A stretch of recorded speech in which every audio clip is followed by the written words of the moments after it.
হাকিমুল ইসলাম কারি তৈয়ব সাহেব রাহিমাহুল্লাহ ওনার পবিত্র জবানের বয়ান আমার উস্তাদগণ নিজের কানে শুনছেন এবং আল্লাহর ওলির কিতাবের মধ্যে পেয়েছি। ভারতের একটা চর এলাকার ভিতরে একটা মানুষ মারা গেল। ওই মানুষটা মারা যাওয়ার পর তার লাশটা কিভাবে তারা গোসল করবে, কিভাবে তারা জানাজা দিবে, কিভাবে তারা কবরে রাখবে, চরের মানুষগুলা জানে না। নতুন বসতি শুরু করেছে, এখনো মসজিদ বানাইতে পারে নাই, কোনো আলেম উলামা কেউ নাই। এলাকার মানুষজন কয় তাহলে চলো আমরা রাস্তার কিনারায় লাশটা নিয়ে দাঁড়ায় থাকি, দেখি আমরা শহরের দিকে কোনো মানুষ যায় কিনা, এমন কোনো মানুষ পাই কিনা যেই মানুষটা গোসল দেওয়াইতে পারি, যেই মানুষটা দাফন করতে পারি। দাঁড়ায় রইছি, পায়ে গেছে একজন মানুষ। ওই মানুষটারে সালাম দিয়া কয় ভাইজান, মাথায় টুপি, মুখে নবীর সুন্নতি দাড়ি, আপনি কি পারবেননি? আমরা বড় বিপদে পড়েছি, আমাদের এই ভাইটারে নিয়া কেমন করে তারে গোসল দিব, কেমন করে তারে কাফন পরাবো, কেমন করে জানাজা দিব জানি না। এইবার লোকটা কয় ঠিক আছে আমি উপকার করি। সে সব কাজগুলি করলো, কবরস্থানের ভিতরে নিয়ে গেল, কবরের ভিতরে নামলো, কবর সুন্নত তরিকায় লাশটা রাখলো। এরপরে আল্লাহর বান্দা কবর থেকে উইটা সে তার অফিসে চলে গেল। দারোয়ান তার গেইটের মধ্যে আইডি কার্ড চায়, আইডি কার্ড দেখাইতে যায়, দেখে পকেটে নাই। চিন্তায় পড়ে গেল, আমি তো ঘর থেকে আমার পরিচয়পত্র নিয়েই বের হয়েছি, পরিচয়পত্র দেখানো ব্যতীত ফ্যাক্টরিতে ঢুকতে দেওয়া হবে না, তারে চাকুরি করতে দেওয়া হবে না। চিন্তায় পড়ে গেল আল্লাহর গোলাম, তাহলে আমার পরিচয়পত্রটা কি হলো, কি হলো? হায়রে, আমি যে ওই কবরে নামছিলাম আর একটু নোয়াইয়া লাশটা কবরে রাখছিলাম, ওই সময় আমার বুকের পকেট থেকে পরিচয়পত্রটা কবরই পড়ে গেছি। দৌড়ায় আসছে সে, দৌড়ায় আইসে দেখে মানুষজন কবর দিয়া, এই মানুষজন সবাই উঠে চলে যাইতেছে। ডাক দিয়া কয় ভাইয়ারা, আমি তোমাদের উপকার করেছি, এবার আমার একটু উপকার করো। মানুষেরা কয় কি হয়েছে? ঘটনা হলো এই, আমাকে একটু সুযোগ যদি দাও, কবরের পাশ দিয়া, মাথার পাশ দিয়ে আমি একটু গর্ত খনন করব, আর আমি আমার পরিচয়পত্রটা কবর থেকে বের করে আনব। মানুষেরা কয় ঠিক আছে, কোনো অসুবিধা নাই, আপনি আমাদের বহু উপকার করেছেন। কবরটা খুঁজল, যেই মাত্র কবরের দিকে তাকায়, মাটিটা খনন করার পর যখন কবরের দিকে তাকায়, দেখে তার পুরা কবরটা নূরের আলোতে ঝলমল ঝলমল করে। শুধু কবরের ভিতর নারী যুবক, শুধু কবরের ভিতর না, পুরা এলাকাটা আলোকিত হয়ে গেল। এবং এমন একটি গ্রাম, পুরা এলাকা সুঘ্রাণে মোহিত হয়ে গেল। খবর চতুর্দিকে ছড়িয়ে গেল। দারুল উলুম দেওবন্দ থেকে দীর্ঘদিনের মুহতামিম কারি তৈয়ব সাহেব রাহিমাহুল্লাহ, ইনি বলেন খবর পেয়ে আমি নিজেও গেলাম দেখার জন্য। আল্লাহর ওলি বলেন আমি নিজেও গেলাম দেখতে, যে দেখি ওই এলাকাটা এখনো নূরের আলোতে ঝলমল করতেছি। কবরের কাছে গেলাম, যে কবরের দিকে তাকাইলাম, তাকে দিকে কবরের ভিতরে ঝলমল ঝলমল এমন ঘ্রাণ, আমি বুঝে গেলাম এটা দুনিয়ার কোনো আলো নয়, এই ঘ্রাণ দুনিয়ার কোনো আতরের ঘ্রাণ নয়, এই আলোটাও জান্নাতি আলো, ঘ্রাণটাও জান্নাতি ঘ্রাণ। এইবার আমি আল্লাহর এই বান্দার আমল কি ছিল খবর নেওয়ার জন্য তার বাড়িতে গেলাম। মেয়েটাকে জিজ্ঞেস করলাম, মা কি তোমার আব্বার নেক আমল ছিল একটু বলো। বলতেই মেয়েটায় কয়, ও আল্লাহর ওলি, আমার আব্বার উল্লেখযোগ্য একটা আমল আমার মনে পড়ে। আব্বা প্রতিদিন কোরআন, ওই যে তাকের উপরে দেখেন আমার মালিকের কালাম, এই কোরআন খানা নামায় তিনি এইরকম ভাবে আল্লাহর কালাম পড়তে পারতেন না, কিন্তু প্রতিটা লাইনে লাইনে আঙ্গুল ঘুরাইতেন, আঙ্গুল ঘুরায় ঘুরায় বলতেন, আল্লাহ এই লাইনে তুমি যা বলেছো আমি সব বিশ্বাস করি। সুবহানাল্লাহ। আল্লাহ এই লাইনে তুমি যা বলেছো আমি বিশ্বাস করি। এই কথা বইলে বইলে তিনি আঙ্গুল ঘুরাইতেন আর চোখের পানি জড়ায় জড়ায় কাঁদতেন, চোখের পানি জড়ায় জড়ায় তিনি কাঁদতেন। আল্লাহর ওলি বলেন আমি টান দিয়ে কোরআন খানা তাক থেকে নামাইলাম, নামায় আমি কোরআন খানা বের করলাম, বের করে দেখি আল্লাহর বান্দার আঙ্গুলের দাগ এখনো প্রতি লাইনে লাইনে আছে এবং প্রতি পৃষ্ঠায় তার চোখের পানির দাগ আছে। এ আল্লাহর গোলাম মনে রাখো, পবিত্র রমজান মাস আমাদের সামনে। কোন মাস চলতেছে? শাবান মাস।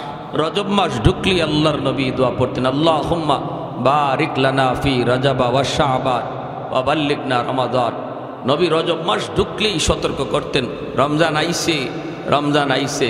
হিজাগাত রমজান, রজব গেছি গিয়া, এখন আর শাবান চলতেছে, তাহলে তো রমজান একদম কাছে, ঠিক না? একদম কাছে। রজব আর শাবানের প্রস্তুতি নাও। রমজান হলো ইবাদতের মৌসুম, ইবাদতের মৌসুম।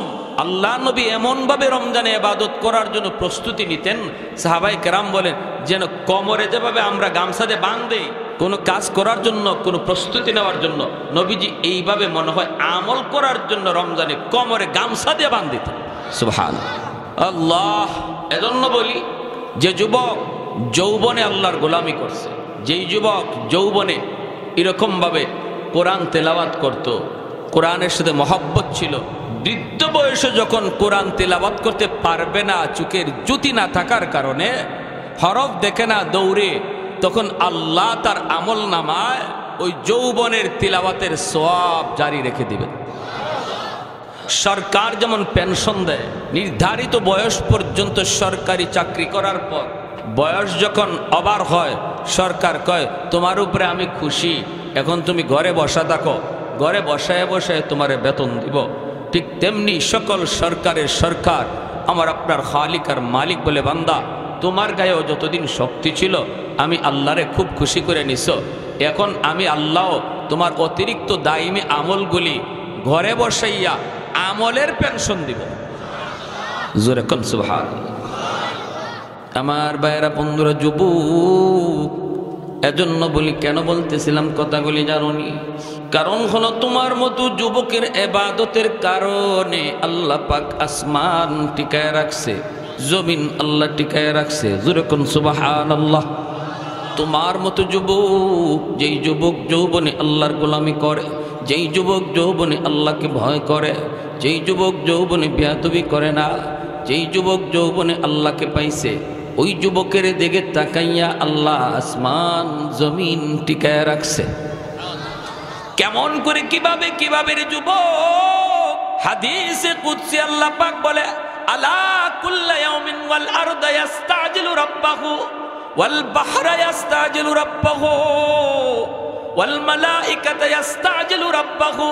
আল্লাহ বলেন প্রতিদিন জমিন আল্লাহর কাছে আবদার করে, মালিক আর কত আমি গুনাহগারের গুনাহগুলি দেখব, ও মালিক আর কত আমি জালেমের জুলুম সইব। আল্লাহ বলে, কে কি হয়েছে বল? কয় আবতালি ইবনা আদম ফি কারি, আমি ওই জালেমগুলির আমার পেটের ভিতরে গিলে ফেলবো। কেন, কি জন্য? কইলে আন্নাহুম ইয়ারযুকু বিরিজকিকা ওয়া ইয়াসিকা, এরা তোমার দেওয়া রিজিক খায় অথচ তোমার নাফরমানি করে। ওয়া ইয়াতাকাল্লামু বিলিসানিকা ওয়া ইয়াসিকা, এরা তোমার দেওয়া জবান দিয়া তোমার নাফরমানি করে, তোমার দেওয়া হাত দিয়া তোমার নাফরমানি করে, তোমার দেওয়া পা দিয়া তোমার নাফরমানি করে। আসবিরু ইলা মাতা আসবিরু, মালিক আমি জমিন আর কত এগুলা দেখব, আমি জমিন আর কত ধৈর্য ধরব। আল্লাহ বলেন শুধু জমিন নয়, জমিন নয়, সাগর মহাসাগরগুলি প্রতিনিয়ত আল্লাহর কাছে আবদার করে। ওই যে বঙ্গোপসাগর, সাগরের পারে যায় কত মানুষগুলি তারা অন্যায় করে, সাগরের পারে যায় তারা গুনাহ করে। সাগরের পানি প্রতিনিয়ত আল্লাহর কাছে আবদার করে, ও মালিক আমি সাগর আর কত অন্যায় দেখব, আর কত গুনাহগুলি দেখব, আর কত জুলুম আমি দেখব। আমি সাগরের পারে আইসা জালেম যে অন্যায় করে, অনুমতি দাও, অনুমতি দাও, ওদের গুনার কারণে জমিন নাপাক হয়ে গেছে, আমাকে তুমি একটু অনুমতি দিবানি, আমি সবগুলি নাফরমানকে ডুবাইয়া জমিন পাক বানায় দেব। এমনি ভাবে আল্লাহ পাক রব্বুল আলামিন কয় ফেরেশতারা পর্যন্ত আল্লাহর কাছে এরকম আবদার করে। রব্বুল আলামিন ডাক দেয়া কয় চুপ করো চুপ করো, এ জমিন থাম থাম, আমার আর আমার বান্দার ভিতরে তুমি নাক গলাইতে আসবা না। আমি আল্লাহ দেখি এই জমিনে কেমন অন্যায় হয়, কেমন অত্যাচার হয়, এরপরও কেন ধরি না জানুনি? কারণ এই মানুষকে আমি আল্লাহ বড় আদর করে বানাইছি। আসমান আল্লাহ বানাইছেন কুন ফায়াকুন বইলা, জমিন আল্লাহ বানাইছেন কুন ফায়াকুন বইলা, ফেরেশতাও আল্লাহ বানাইছেন কুন ফায়াকুন বইলা। কিন্তু আমারে আপনারে আল্লাহ পাক কুন ফায়াকুন বইলা বানায় নাই। আমারে আপনারে যখন আল্লাহ বানাইছে খালাকতু বিয়াদাইয়া, আল্লাহ বলে বান্দারে আমি তোরে বানাইছি আমার নিজের হাত দিয়া। সুবহানাল্লাহ। কারণ এই চেহারার মধ্যে এত দামি কপাল, এই কপাল দিয়া বান্দা আমার কুদরতি কদমে সেজদা দিবি। এই কপালটার এত দাম, এই কপাল ফেরেশতাদের হাতে বানাইলে হয় না, এই কপাল কুন ফায়াকুন বললে হয় না। এই কপাল আমি আল্লাহ নিজের হাতে বানাইছি। আল্লাহ পাক কয় রে জমিন, আমি আল্লাহ দেখি কেমন অন্যায় হয়, কেমন অত্যাচার হয়। যতদিন পর্যন্ত জমিনে 4 শ্রেণী থাকবে আমি আল্লাহ জমিন টিকায় রাখব। লাউলা মাশাইখ রক্কা ওয়াশ-শাবাবু খুশা ওয়াল আতফালু রুদ্দা ওয়াল আনআমু রুদ্দা লাজআলতুস সামাআ হাদিদা ওয়াল আরদা খাফসাফা ওয়াত তুরাবা রামাদা ওয়ামা আনজালতু মিনাস সামাই কাতরা ওয়ামা আম্বাতু মিনাল আরদি নাবাতা বাল আনজালতু আলাইকুমুল আযাবা সাব্বা। আল্লাহ পাক বলেন এই জমিনের ভিতরে আমার কিছু বান্দাবান্দি আছে, এমন কিছু বান্দাবান্দি আছে বৃদ্ধ, চুল দাড়ি তার সাদা হয়ে গেছি, কোমরে তার ব্যথা, হাঁটুতে তার ব্যথা, সেজদা করতে আমি আল্লাহকে তার বড় কষ্ট হয়। এরপরও আমার বান্দা কষ্ট করে করে আমার কুদরতি কদমে সেজদা দেয়। তার সেজদার দিকে তাকাইলে এই জমিনের প্রতি আমি আল্লাহর মায়া লেগে যা। ওই সাদা চুল সাদা দাড়ি মানুষটা আল্লাহর কাছে এত দামির যুবক কখন? যখন এই বয়সে সে আল্লাহর কদমে সেজদা দেয়, চেয়ারে বসে নামাজ আদায় করতে চায় না। না না, কষ্ট হলো সে জমিনে মাথা টেকায় সেজদা দেয়। আল্লাহ পাক বলে ওই বৃদ্ধ বান্দা বান্দি কষ্ট করে যখন আমাকে সেজদা দেয়, এই সেজদার দিকে তাকাইলে জমিনের প্রতি মায়া লেগে যায়। ওয়াশ-শাবাবু খুশা, আল্লাহ বলেন 2 নম্বর হলো জমিনের ভিতরে এমনও কিছু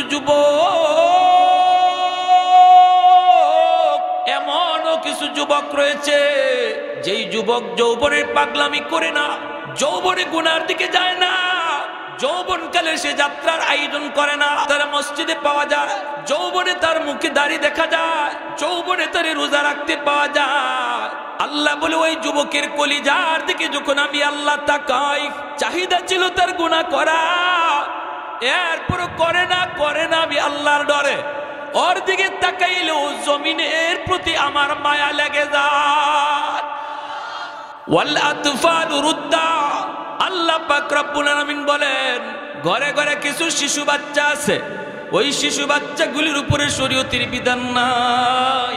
শিশু বাচ্চাটার উপরে শরীয়তের কোনো বিধিবিধান আরোপ হয় নাই। এই বাচ্চাটার উপরে নামাজ নাই, রোজা নাই, হজ নাই, যাকাত নাই। এই বাচ্চাটা নিষ্পাপ, একদম অবুঝ, সে হলো মাসুম। গুনাহ করেছে তার বাবা, গুনাহ করেছে তার মা, গুনার কারণে আযাব গজব আসতে চায়, কিন্তু এই গজবের ভিতরে বাচ্চাটাও শামিল হয়ে যায়। অথচ এই বাচ্চাটার কোনো গুনাহ নাই, এই বাচ্চাটার কোনো অন্যায় নাই। সে যখন টুট ভাঙ্গা আমি আল্লাহর গজব দেখে কান্দে, ওই বাচ্চাটার কান্না দেখেও আমার জমিনের প্রতি মায়া লেগে যায়। 4 নম্বর আল্লাহ বলেন হাঁস মুরগি গরু ছাগল হায়ওয়ানাতগুলি জমিনের মধ্যে রয়েছে, এদের উপর শরীয়তের কোনো বিধিবিধান নাই। গরু ছাগলের উপর নামাজ নাই, রোজা নাই, এদের কোনো গুনাহ নাই, অন্যায় নাই। জমিনে আযাব গজব আসে মানুষের গুনার কারণে। এই মানুষের গুনার কারণে যখন আসমানি গজব জমিনি গজব আসে, এই গজবের ভিতরে হাঁস মুরগি গরু ছাগল এরাও গজবের শামিল হয়ে যায়। আল্লাহ পাক বলেন, এদের দিকে তাকাইলো আমি আল্লাহ জমিনের প্রতি আমার মায়া লেগে যায়। এজন্য ভাইরা মনে রাখবা, ছোট বাচ্চাগুলির মারধর করবা না, বকাবকি করবা না, ধমক দিবা না। বাচ্চা দেখলে আদর করে, যুবক বাচ্চা দেখলে আদর কইরো, কারণ এই বাচ্চার খাতিরে আল্লাহ তোমাকে আমাকে খাওয়াইতেছে। এই বাচ্চাটার উসিলায় আল্লাহ তোমাকে আমাকে বাঁচায় রাখছে। এখনো আসমান থেকে বৃষ্টি নাজিল হয়, জমিন থেকে ফসল উৎপন্ন হয় ওই বাচ্চাটার খাতিরে, নিষ্পাপ অবুঝ বাচ্চাগুলির খাতিরে।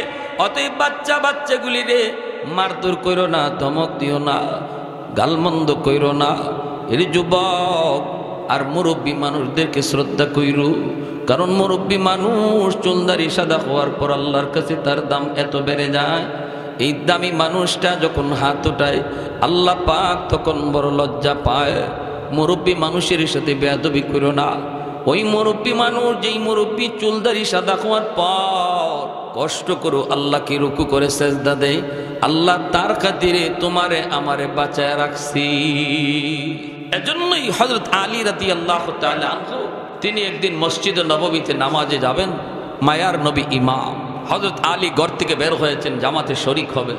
চিকন একটা গলি, এই গলি দিয়ে যাওয়ার সময় হযরত আলী দেখেন গলি একটা বৃদ্ধ মানুষ গলি দিয়ে যাচ্ছে, চুলদারি তার সাদা। হযরত আলী মনে মনে ভাবতেছেন, আমি যদি আল্লাহর নবীকে যায় রুকুতে পাইতে হয়, আমার যদি রাকাত পাইতে হয়, তাহলে মুরব্বী মানুষ ইনি তো লাঠি দিয়ে বর দিয়া আস্তে আস্তে আস্তে আস্তে যাইতেছে।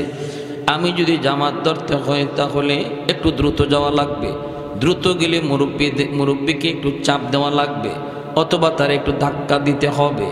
না না, আমার রাকাত একটা ছুটে যাক, তবু আমি মুরব্বী মানুষকে কষ্ট দিব না, কারণ আমার আল্লাহ মুরব্বীকে মায়া করে। পিছনে যাব, প্রয়োজনে এক রাকাত ছুটে যাক। এইদিকে আল্লাহর নবী তিনি রুকুতে চলে গেছেন। আল্লাহ পাক জিব্রাইল আমিনকে পাঠাইছে, জিব্রাইল তাড়াতাড়ি করে আমার বন্ধুকে যায় নিউজ দাও। জিব্রাইল আমিন রুকুতে আইসা আমার নবীরে কয়, নবী গো, রুকু থেকে মাথা উঠায়েন না, কারণ আপনার আলী এখনো নামাজে শরীক হতে পারে নাই। মাথা উঠায়েন না গো নবী, আপনার আলী এখনো আপনার সাথে শরীক হতে পারে না। আমার আল্লাহর আদেশ, আলী রুকুতে শরীক না হওয়া পর্যন্ত আপনি রুকু লম্বা করেন। এই কথা বইলা জিব্রাইল দাঁড়ায় রইছেন। নবীজিও রুকু লম্বা করতেছেন। নামাজের ভিতরে তো নবী আর কোনো প্রশ্ন করতে পারেন না। নবীজি লম্বা করতেছেন। হযরত আলী তিনি মসজিদে নববীতে শামিল হলেন। আল্লাহর নবীকে আইসা তিনি রুকুতে পেয়ে গেলেন। রুকু পাওয়া মানে রাকাত পাওয়া। রুকু পাওয়া মানে কি? রুকু পাওয়া মানে রাকাত পাওয়া। হযরত আলী তিনি রাকাত তো পেয়ে গেলেন। নামাজ শেষ হওয়ার পর আল্লাহর নবী ডাক দিলেন মিম্বরে বৈশা, আলী এইদিকে আসো। হযরত আলী আল্লাহর নবীর কাছে আসা মাত্রই নবী জিজ্ঞেস করেন, আলী আজকে নামাজে আসতে দেরি করলা কেন? হযরত আলী বলেন, নবী গো, কই বেশি দেরি হয় নাই, আমি তো আপনাকে রুকুতে পাইছি। আল্লাহ নবী কই, আলী কেমনে রুকু পাইছো, খবর আসেনি? ঘটনা তো হলো এই, জিব্রাইল আমারে রুকু লম্বা করতে বলেছে তুমি শরীক হওয়ার জন্য। ও আলী, আমি তো জিব্রাইলকে কোনো প্রশ্ন করি নাই, কিন্তু নামাজের ভিতরে আমার গুসা তোমার উপরে উঠছে। কেন তুমি আজকে দেরি করলা? তোমার কারণে আজকে আমার রুকু লম্বা করতে হলো। কি হয়েছিল রে আলী, একটু খুলে কও। এই কথা বলতেই হযরত আলী অবাক হয়ে গেলেন আর বলেন, নবী গো, এত বড় কাণ্ড বইটা গেছে আমি ভাবতে পারি নাই গো নবী। ও গো নবীজি, আমি ঘর থেকে বের হয়েছি নির্দিষ্ট টাইমে, সময় মতো বের হয়েছি, কিন্তু গলিতে আসা মাত্র দেখি একজন মুরব্বী মানুষ, চুল দাড়ি তার সাদা। এই মুরব্বী মানুষকে সম্মান করতে যায় আমি তার পিছনে আসছি। আমি তার গায়ে টাচ করি নাই, আল্লাহর নবী রহমতের নবী তখন চোখ দিয়ে পানি ধরছে। নবীকে আলী রে, দেখো মুরব্বী মানুষের আল্লাহর কাছে কত দাম, মুরব্বী মানুষ আল্লাহর কাছে কত প্রিয়। তারে সম্মান দেওয়ার কারণে আল্লাহ তোমার সম্মান কই বাড়াইছে। हैदार तेरा नाम से इस्लाम रहेगा, हैदार तेरा नाम से इस्लाम रहेगा, दुनिया की शजाअत में तेरा नाम रहेगा, दुनिया की शजाअत में तेरा नाम रहेगा, उस्मान तेरा नाम से इस्लाम रहेगा, दुनिया की सखावत में तेरा नाम रहेगा, फारूक तेरा नाम से इस्लाम रहेगा, दुनिया की अदालत में तेरा नाम रहेगा, सिद्दीक तेरा नाम से इस्लाम रहेगा, दुनिया की सदाकत में तेरा नाम रहेगा, मुआविया तेरा नाम से इस्लाम रहेगा, दुनिया की सियासत में तेरा नाम रहेगा। अल्लाह अकबर, अरे गुजरे अल्लाह अकबर। एजন্য আল্লাহ পাক রব্বুল আলামিন কয়, এ জমিন থাম থাম, আমার আর আমার বান্দা বান্দির ভিতরে নাক গলাবা না। কখন কোন টাইমে আমার বান্দা কোন সময়ে তার দিলটা নরম হয়ে যায়, কখন জানি আমি আল্লাহর কাছে তওবা করে, কখন জানি চোখের পানিটা ফালায়, কখন জানি দিল থেকে আমাকে ডাক দেয়, আমি আল্লাহ তার ডাক শোনার জন্য অপেক্ষায়। যখনই কইব আল্লাহ ভুল করেছি, পিছনের জীবনের সব গুনাহ আমি নেকি বানায় দিব। ইল্লা মান তাবা ওয়া আমানা ওয়া আমিলা আমালান সালিহা ফাউলাইকা ইউবাদদিলুল্লাহু সাইয়্যাতিহিম হাসানাত। আল্লাহ পাক রব্বুল আলামিন কয়, যখনই আমার বান্দা দিলে দিলে তওবা করে, তওবা এমপির কাছে যায় করতে হয় না, চেয়ারম্যানের কাছে যায় করতে হয় না, ইমাম সাহেবের হাত দুইরাও করা লাগে না, তওবা নিজে নিজেই করা যায়। তওবা করতে মুখ দিয়ে আওয়াজও করা লাগে না। দিলে দিলে যদি আমি বলি মালিক যা করেছি ভুল করেছি আর করব না, চোখের সামনে বন্ধু কবরে শুয়ে গেল, চোখের সামনে খেলার সাথী কবরে শুয়ে রইল, চোখের সামনে মায়ার মানুষটা কবরে শুয়ে রইল। আল্লাহ জানি না কখন আমার সামনে মালাকুল মউত আজরাইলের সাক্ষাৎ হয়। আল্লাহ আমি যা করেছি ভুল করেছি গো মালিক। এ যুবক বলো না দেখি, আগের মতো মুরব্বী কি সমাজে আর দেখা যায়? কেন? কারণ হলো মানুষ মুরব্বী হওয়ার বয়স পায় না, যৌবনেই কবরের ডাক চলে আয়, চুলদারি পাকবার টাইম পাই না আমরা, গড়ায়ু কমে এসেছে, গড়ায়ু কমে এসেছে। অতএব কোন ভরসায় তুমি এখনো মসজিদ থেকে দূরের গোলাম? কোন ভরসায় তুমি এখনো নাফরমানিতে লিপ্ত? কোন ভরসায় তুমি এখনো ঘুমাইতে গেলে আশার নামাজটা না পড়ে ঘুমাও? বলো না, এই রাত তোমার জীবনের শেষ রাত কিনা এই খবর তুমি তো জানো না। ওই দিনও আমার মসজিদের পাশে একটা যুবক টেইলার মানুষ টেইলারি করলো, সকালবেলা মানুষ গেল কাপড় আনার জন্য, যাইয়া তারে ডাকতেছে অথচ দরজা খুলে না। টাটকা যুবক দোকানের ভিতর থেকে মোবাইলের গানের আওয়াজ, শাটার ভাঙ্গা ভিতরে ঢুকলো, টুইকে দেখি মোবাইলে গান বাজে। সারা রাত টেইলারি কাম করেছে আর লাশটা মেশিনের সামনে পড়ে রইছে। তুমি যে রাতের অন্ধকারে ঘুমাইবার সময় ইয়ারফোন লাগায় গান শুনে ঘুমাও, বলো না ওই রাত যদি তোমার জীবনের শেষ রাত হয়, মালাকুল মউত আজরাইল যদি আইসা তোমাকে দেখে, মালাকুল মউত আজরাইল যদি আইসা তোমারে দেখে, তুমি গান শোনো, তুমি কোনো অশ্লীল ছবি দেখো, বলো না ইমান কি তখন সাথে যাইব? হারাম কাজে লিপ্ত থাকা অবস্থায় কারোর সাথে ইমান থাকে না। আল্লাহর নবী বলে, লা ইয়াজনি জানি হিনা ইয়াজনি ওয়া হুয়া মুমিন। যে মানুষটা হারাম কাজে লিপ্ত থাকে, জিনা করে জিনা করা অবস্থায়, মদ করে মদ খাওয়া অবস্থায়, চুরি করা অবস্থায়, তার কাছে ইমান থাকে না, মাথার উপরে ইমান ঝুলতে থাকে। যখনই সে গুনাহ থেকে নিজের ফারেক করে, তখন ইমান তার মধ্যে আবার প্রবেশ করে।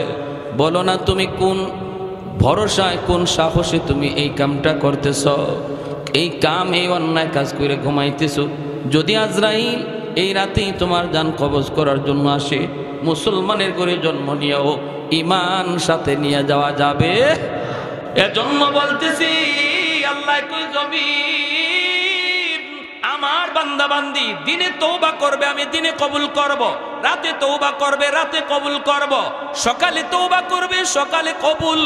শুধু কবুল তা না, তার পিছনের সব গুনাহ মাফ কইরা, গুনাহ যদি পাহাড় পরিমাণ হয়, গুনাহ যদি পাহাড় পরিমাণ হয়, পাহাড় পরিমাণ নেকি আল্লাহ বানায় দিবে। গুনাহ যদি সাগর পরিমাণ হয়, সাগর পরিমাণ নেকি আল্লাহ বানায় দিবে। ইল্লা মান তাবা ওয়া আমানা ওয়া আমিলা আমালান সালিহা ফাউলাইকা ইউবাদদিলুল্লাহু সাইয়্যাতিহিম হাসানাত। আল্লাহ নিজে ঘোষণা দিয়েছেন, তওবাকারীর তওবার কারণে আল্লাহ পাক আমলনামার গুনাহগুলিকে আল্লাহ নেকি দ্বারা বদলায় দেয়।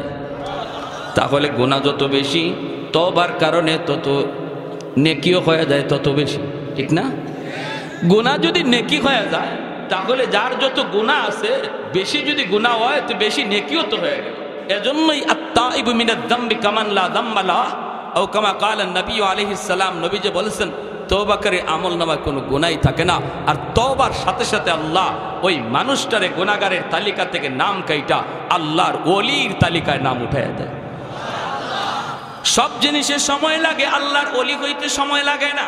মেট্রিক পাস করতে সময় লাগে, আইএ পাস করতে আরো সময় লাগে, মেম্বার হইতে সময় লাগে, 5 পাস করতে সময় লাগে, ব্যবসা করতে সময় লাগে, ফসল ঘরে তুলতে সময় লাগে।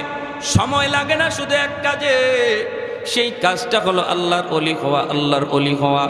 এখন যদি তুমি কাটে দিলে তওবা করো আর মনে মনে কো মালিক, ও মালিক আমি তো যা করেছি ভুল করেছি, আল্লাহ আর ভুল করবো না। জীবনে অনেকবার রমজান মাসের রোজা ছাড়ছি, আর জীবনে কোনো দিন একটা রোজাও আমি তরক করবো না গো মালিক। আল্লাহ আর নামাজ কোনো দিন ছাড়বো না। আব্বারে ধমক দিছি, আল্লাহ আমি মাপ চাইলাম, আর জীবনে বাবারে ধমক দিব না, মার সাথে আমি আর বেয়াদবি করব না। এই কথাগুলি দিলের ভিতরে আইনা তুমি যখনই আল্লাহকে শোনায় দিবা, আল্লাহ পাক রব্বুল আলামিন তোমার উপরও খুশি হইয়া, এখানে বসার আগে তোমার নাম ছিল গুনাহগারের খাতায়, আর দিলে দিলে এই কথাগুলি বলার পর আল্লাহর নাম কাইটা ওলির খাতায় তুইলা দিবে। অল্প সময়ের ভিতরেই শুধু আল্লাহর ওলি হওয়া যায়, আল্লাহর ওলি হওয়া যায়, ঠিক কিনা? কেন ওলি হয়? কারণ হলো তার পিছনের সব গুনাহ তো আর গুনাহ নাই, নেকি হয়ে গেছে। এজন্য হযরত আবু বকর সিদ্দিক রাদিয়াল্লাহু তাআলা আনহু হযরত ওমর ফারুক রাদিয়াল্লাহু তাআলা আনহুকে বলেছিলেন, ভাই ওমর, আমি আবু বকরের মন বলে তুমি ওমরের জীবনের নেকি আমি আবু বকরের চেয়ে অনেক বেশি। হযরত ওমর বলেন দলিল, সিদ্দিক আকবর বলেন দলিল হলো আল্লাহর কোরআনের আয়াত। কোন আয়াত? কই ইল্লা মান তাবা ওয়া আমানা ওয়া আমিলা আমালান সালিহা ফাউলাইকা ইউবাদদিলুল্লাহু সাইয়্যাতিহিম হাসানাত। গুনাহ আল্লাহ নেকি দিয়ে বদলায় দেয়।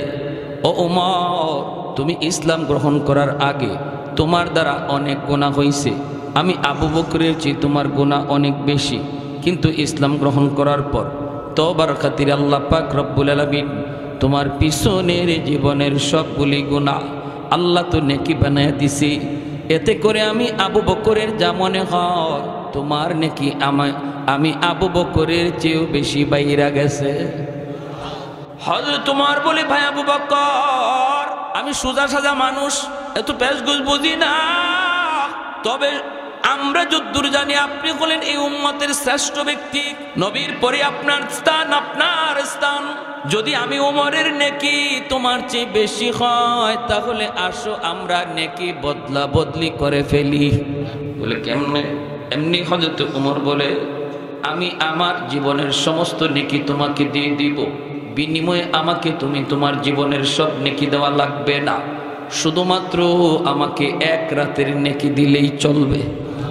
আর একটু আস্তে বল সুবহানাল্লাহ।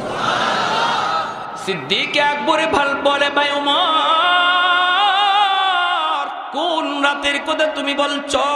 এমনি আবু বকর সিদ্দিক যেই বলছে কোন রাতের কথা তুমি বলছো, সাথে সাথে হযরত ওমর ফারুক রাদিয়াল্লাহু তাআলা আনহু বলি, সেই রাত হলো হিজরতের রাত।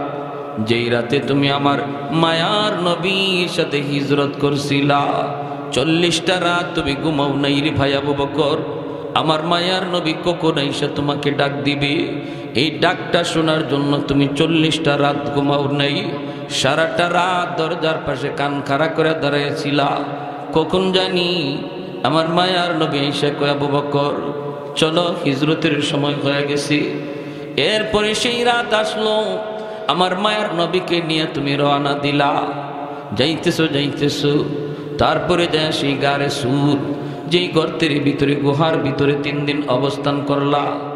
এসো বিশাল পাহাড়, ওই পাহাড়ের উপরে বায়া বায়া ওঠা কত কঠিন। মক্কা মদিনা যারা গেছেন তারা দেখছেন ওই গারে সুর, যেই গারে সুরে আবু বকর আমার মায়ার নবীর নিয়ে 3 রাত 3 দিন ছিলেন। এত উঁচা পাহাড়ের উপরে গর্ত, সাহস করে উঠা যায় না, উঠা বড় কষ্ট।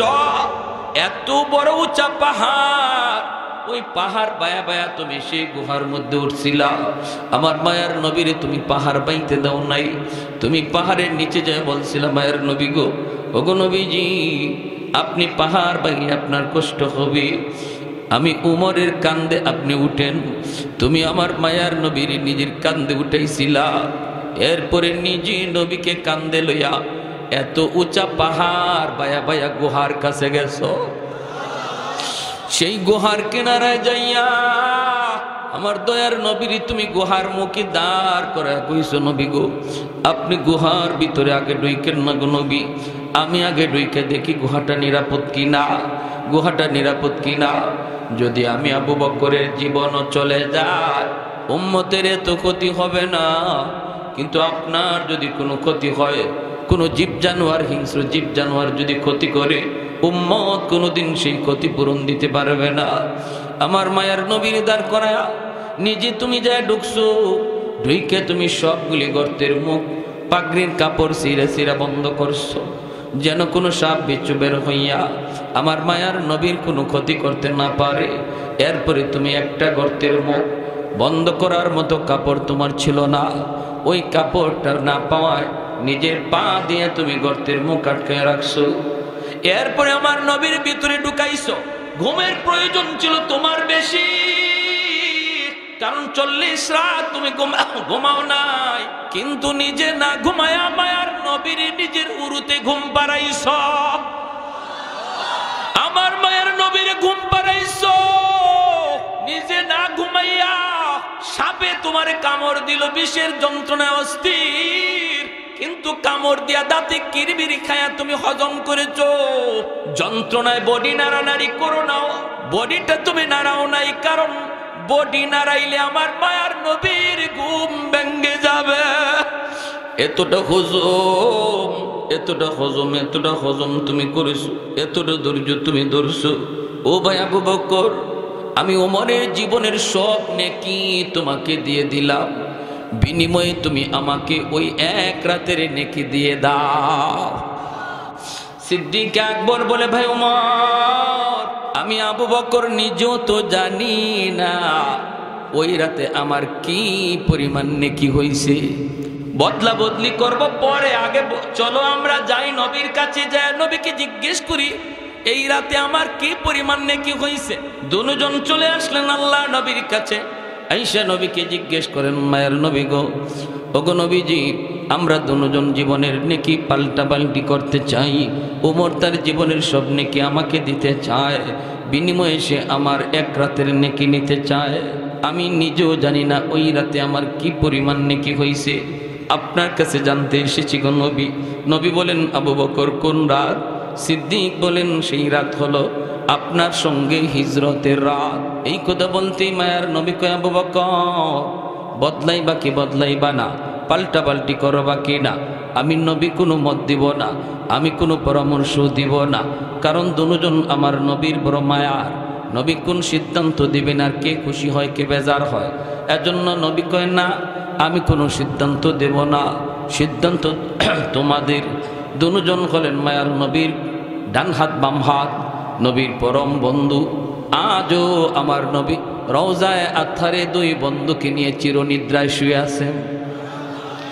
আজও মদিনার রওজাত খানে আমার নবীর পাশে আবু বকর সিদ্দিক আর হযরত ওমর ফারুক রাদিয়াল্লাহু তাআলা আনহুমা। এজন্য নবীকে আমি সিদ্ধান্ত দেব না, তবে যেই কথা তুমি জানতে চেয়েছো ওই রাতে তোমার কি পরিমাণ নেকি হয়েছে এই কথাটা আমি তোমারে বলতে পারি রে আবু বকর।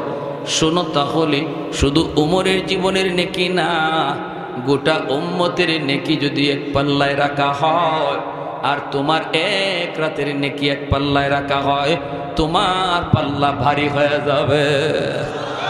আল্লাহু আকবার।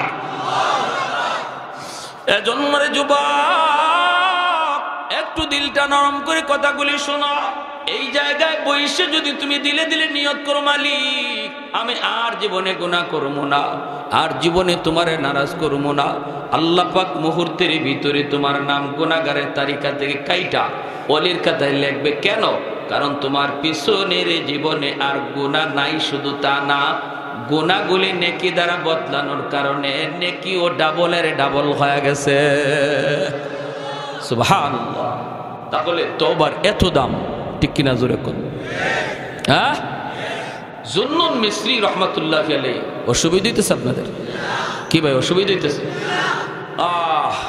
শাইখে গাজীনগরী রহমাতুল্লাহি আলাইহি, শাইখে বাগা, শাইখে কৌরিয়া, শাইখে কাতিয়া, আল্লাহর ওলিরা তারা প্রত্যেকেই আল্লাহর ওলির খাতায় নাম লেখাইছেন যৌবনকালে। এজন্য বয়স যত বাড়ছে আল্লাহ মর্যাদা তত বাড়ায় দিয়েছে। যখনই একজন মানুষ যৌবনে আল্লাহকে গোলামি করবে, আল্লাহরে ভয় করবে, তখন বয়স যত বাড়বে মানুষের কাছে দাম কমবে, মানুষে তার ইজ্জত দিতে চাইব না, কিন্তু আল্লাহ তার ইজ্জত বাড়ায় দেবে। আর আল্লাহ যার ইজ্জত বাড়ায় মানুষের কাছে ইজ্জত বাড়িয়ে যায়, ঠিক কি না?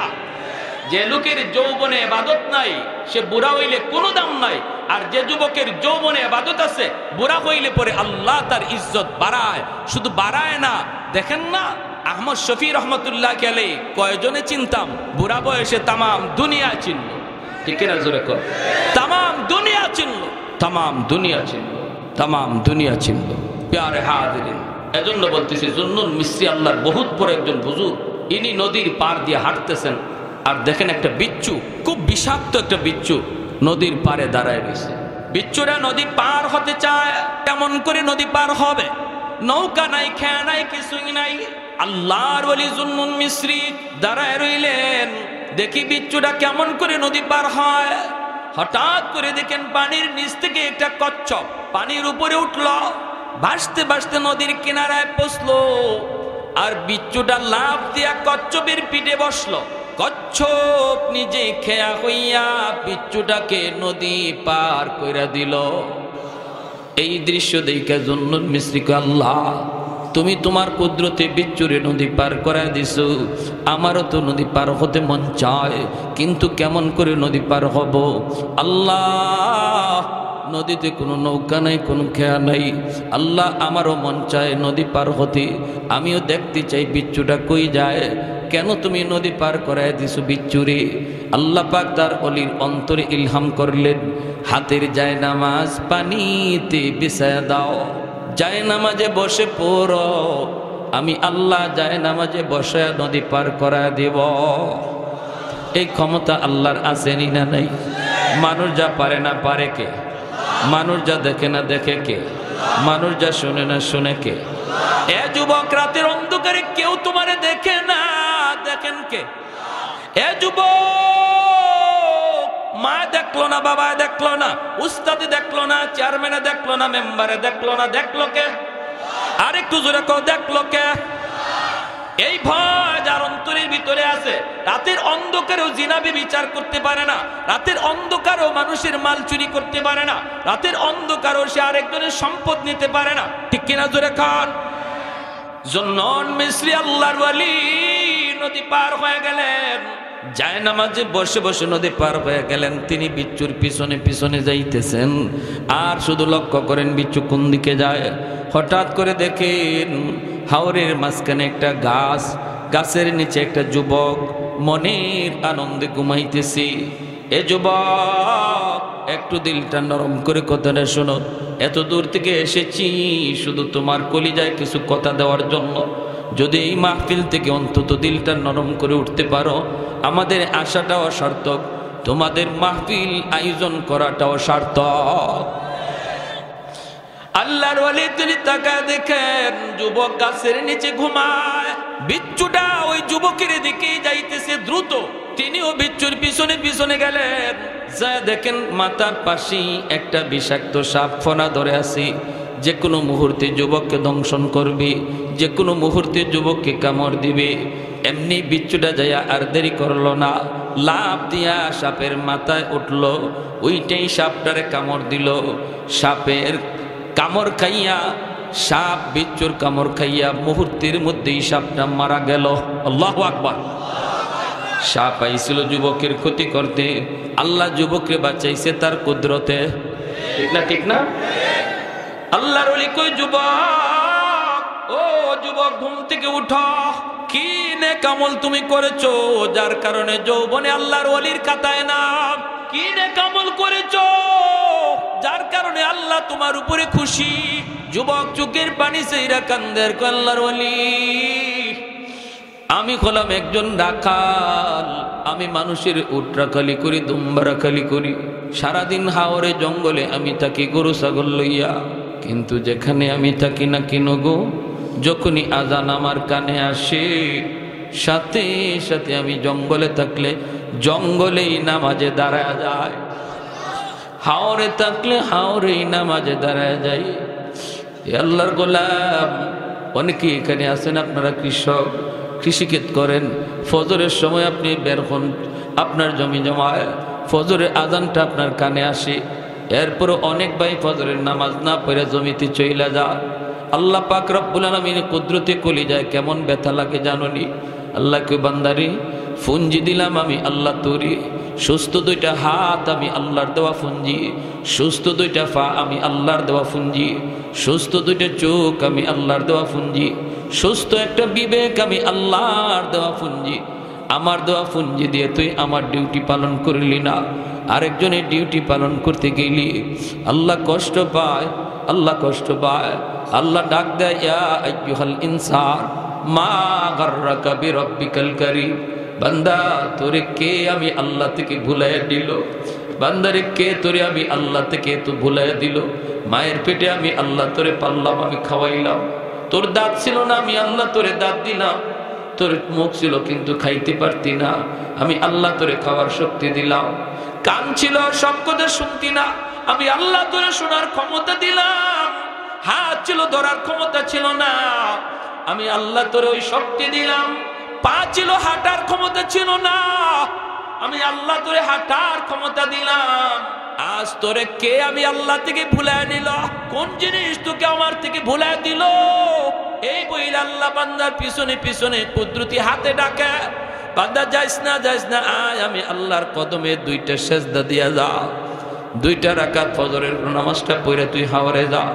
যখনই তুমি ফজরের নামাজটা পড়ে তুমি হাওরে গেলা, আল্লাহ তোমার উপরে খুশি হয়ে গেছে, কারণ আল্লাহ নিজে কইছে বান্দা ফজরের নামাজটা পড়ছো, এখন তুমি বের হয়ে যাও। ফাইদা কুদিয়াতিস সালাত ফান্তাশিরু ফিল আরদ ওয়াবতাগু মিন ফাদলিল্লাহ, আমার বিধান ফরজ আদায় করেছো, এইবার তুমি জমিতে যাও, বাজারে যাও, দোকানে যাও, চাকুরির টেবিলে যাও, রিজিক অন্বেষণ করো। আল্লাহর হুকুম মানতে তুমি জমিতে গেছো, জমিতে যায় তুমি জমির কাম শুরু করেছো, নিয়ত করেছো আল্লাহ জোহরের আজান করলে আবার জমির আইলেই নামাজে দাঁড়ায় যাব। যখনই তুমি ফজর পইরা জোহরের নামাজটাও তুমি জমির আইলে দাঁড়ায় গেছো, আল্লাহ পাক ফেরেশতাদেরকে কয়, ফেরেশতারা তাকায় দেখ আমার বান্দা এত ব্যস্ততার ভিতরে আমি আল্লাহর হুকুম বলে না, দেখ দেখ আমি আল্লাহ তোদেরকে পেট দেই নাই, আমি তোদেরকে বিবি বাচ্চা দেই নাই, এজন্য তোদের জমি জমা করা লাগে না। তোমরা ফেরেশতারা 24 ঘন্টা আমার জিকির করো, কারণ তোমাদের বউ বাচ্চা নাই, তোমাদের পেট নাই, খাওয়ান লাগে না। আমি আমার বান্দারে পেট দিছি, খাওয়ানোর চাহিদা তার আছে, বিবি বাচ্চার জিম্মাদারি আছে, এত জিম্মাদারি থাকার পরও দেখ আমার বান্দা আমাকে ভুলে নাই। অতএব ফজর থেকে নিয়ে জোহর পর্যন্ত যতটুকু সময় সে জমিতে কাম করছে, এতটুকু সময় নফল তসবির ভিতরে ঢুকায় দাও। তোমরা যতক্ষণ তসবিহ জপো এইভাবে আমার বান্দার টাইমটারও তসবিহ জপার ভিতরে ঢুকায় দাও, নফল বন্দিগির ভিতরে ঢুকায় দাও। অতএব আমার ভাই, জমি জমার কাম কইরো তুমি আল্লাহর ওলি হইতে পারবা। জমি জমার কাম কইরো আল্লাহর ওলি হইতে পারবা। শুধুমাত্র আরেকজনের জমির আইল কাইটো না, আইল কাইটো না, আরেকজনের ফানি নিজের জমিতে নিও না। আল্লাহরে ভয় কইরো। ফানি নেওয়ার সময় কেউ দেখলো না, দেখলেন কে? আরে কুজুরে বলো কে? এতটুকু অন্যায়ের কারণে তুমি আল্লাহরে নারাজ করে ফেলেছো। শুধুমাত্র আল্লাহর ভয় অন্তরে নিয়ে যদি চলতার, নাম ছিল অলির খাতায়। না যুবক, এমনটা কইরো না। আই কাইটা তুমি হয়তো 100টা জমি নিলা, 7 তবক জমিন আল্লাহ হাসরের মাটি তোমার গলায় লটকাইয়া দিব। 10টা দুনিয়ার সমান জান্নাত তুমি হাতছাড়া করবা। এক জাররা পরিমাণ মাটির জন্য 10 দুনিয়ার সমান জান্নাত তুমি হাতছাড়া করতেছো। এ বুদ্ধিমান না বুকা? এজন্য রে যুবক, জুলকারনাইন আরে তোমরা তামাম দুনিয়ার বাদশা ছিলেন, তামাম দুনিয়ার বাদশা। মৃত্যুর সময় কয় আমাকে তোমরা কবরে যখন নিয়ে যাবা, কাফনের বাহিরে আমার 2টা হাত বার করে রাখো। মানুষেরা কয় কেন, কি জন্য?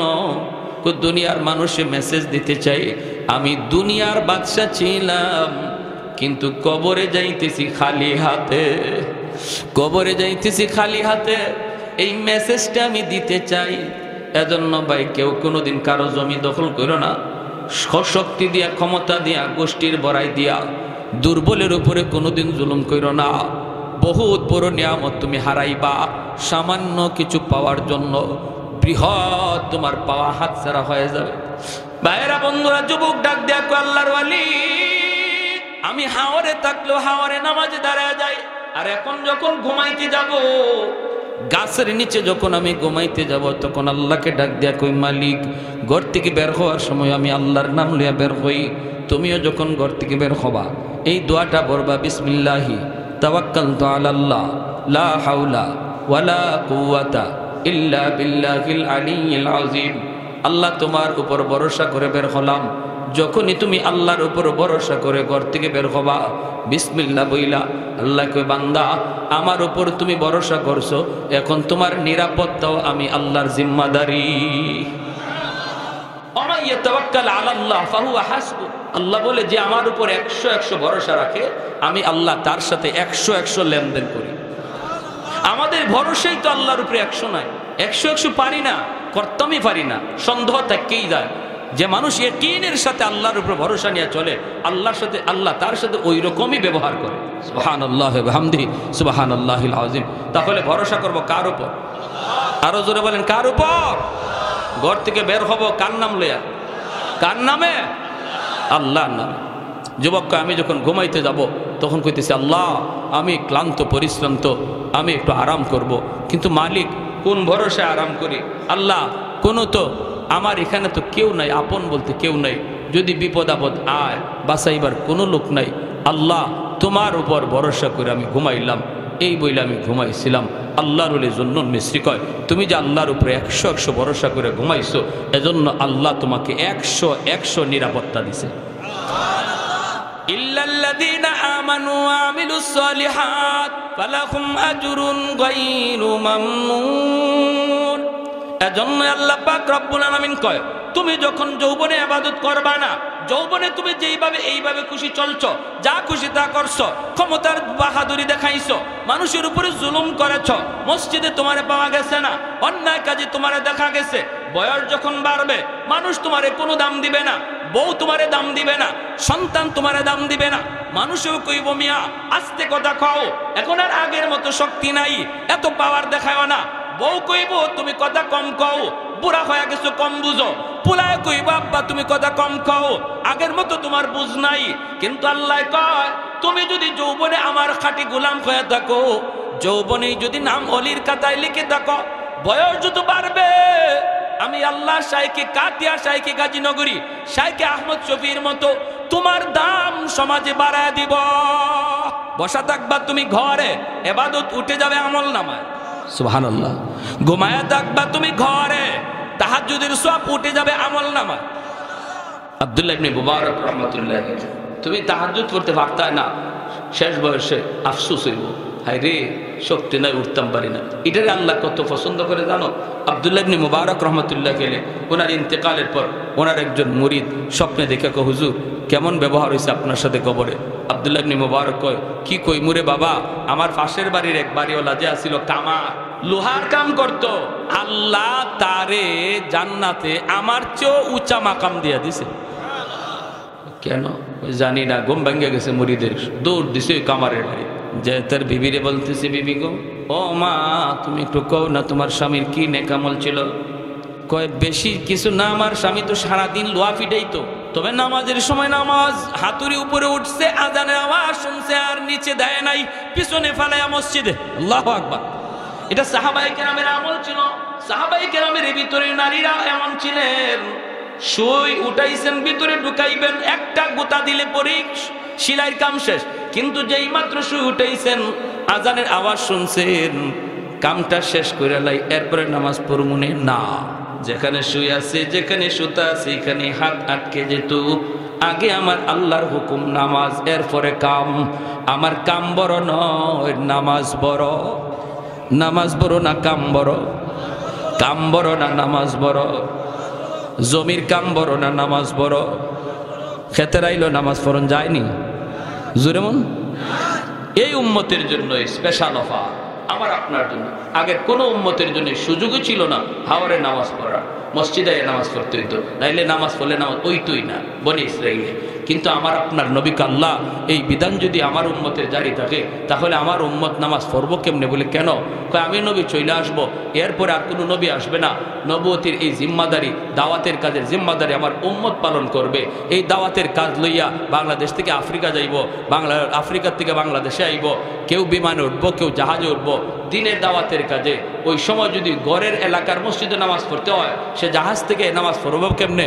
আল্লাহ আমার উম্মতের জন্য বিধান আসান করো। এমনি আল্লাহকে বন্ধু যাও, তোমার উম্মতের জন্য সারা দুনিয়ারে আমি মসজিদ বানাই দিছি। জমিতে নামাজ পড়বে, জমির আইলে নামাজ পড়বে, ওই জায়গাটারে আমি আল্লাহ মসজিদ হিসাবে কবুল করে নিব। যেখানে নামাজে দাঁড়াইবে ওই জায়গাটাই মসজিদ হিসাবে কবুল করে নিব। এটা শুধু তোমার আমার জন্য এই সুযোগ। বলো না এরপরেও যদি আমি আর তুমি নামাজ না পড়ি, কিয়ামতের ময়দানে আল্লাহর সামনে কেমনে মুখ দেখাবো? আল্লাহ যদি কো বান্দারে এত আসান করে দিলাম তোর জন্য নামাজের বিধানটা, যেখানে আসত সেখানেই নামাজ পড়ার সুযোগ তোর ছিল, আগের উম্মতের এমন তো সুযোগ ছিল না, এরপরও কেন নামাজ পড়লি না? একটু বলো। আল্লাহর সামনে মুখ দেখানো যাবে? মুখ দেখানো যাবে? যুবক দেখাইবার কোনো উপায় নেই। তো আব্দুল্লাহ ইবনে মুবারক রহমতুল্লাহ আলাইহি এই কথা বলার পর তখন ওনার মুরিদ গেছে, যায় কইতেছে, মাগো কি আমল ছিল? তখন কইতেছে, আমার স্বামী সারাদিন কামারের কাম কইরা, লোহার ফিটাফিটি কইরা বাড়িতে যখন বিকালে আসতো, এশার নামাজটা পড়েই উনি ঘুমাই যেত। তাহাজ্জুদের সময় ঘুম ভাঙতো ঠিক, জানালা দিয়া দেখতো আব্দুল্লাহ ইবনে মুবারক তাহাজ্জুদের নামাজ পড়ে। তখন আমি দেখতাম আমার স্বামী চোখের পানি ধরে কাঁদতো আর কইতো, মালিক আমারও তাহাজ্জুদের নামাজ পড়তে মন চায়। তোমার ওয়ালি আব্দুল্লাহ দেখো কেমন করে সেই খুশুসি টাইমে তোমারে সেজদা দিয়ে তোমারে ডাকতেছে, গো মালিক আমারও মন চায় তাহাজ্জুদ পড়ার, কিন্তু উঠতে পারি না, সারা শরীরে আমার ব্যথা। আল্লাহ আল্লাহ তুমি আমারে এজন্য পাকড়াও কইরো না। এই কথা বইলা আমার স্বামী চোখের পানি জড়ায় কান্ত। আল্লাহ পাক রব্বুল আলামিন তার ওই আফসোসটারে আল্লাহ এত কবুল করা করছে। আব্দুল্লাহ ইবনে মুবারক তাহাজ্জুদ পড়েও যেই সওয়াব পাইছে, এই লোক ঘুমায় তাই কেউ এর চেয়ে বেশি সওয়াব আল্লাহ দিয়া দিছে। তাহলে আমি আপনি অন্তরের ভিতরে সেই জজবা রাখা লাগবে, তলব রাখা লাগবে। রে ভাই, এক ওয়াক্ত নামাজ যদি তোমার কোনো কারণে কাদা হয়ে যায়, দিলের ভিতরে ব্যথা লাগতে হবে, হায় রে আমার নামাজটা কাদা হয়ে গেল, হায় রে আমার দ্বারা এই গুনাহটা হয়ে গেল। গুনাহ হওয়ার পর যদি অন্তরের ভিতরে অস্থিরতা জন্ম নেয়, একটু বেচাইনি বাবায়, বুঝবা তোমার ইমানটা খাঁটি ইমান, মজবুত ইমান, আল্লাহ তোমারে পছন্দ করে।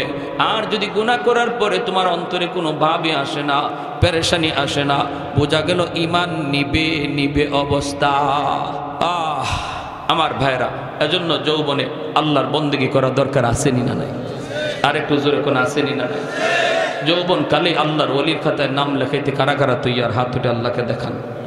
আল্লাহ তুমি কবুল করো, জোরে বলি আমিন, আরো জোরে বলি আমিন।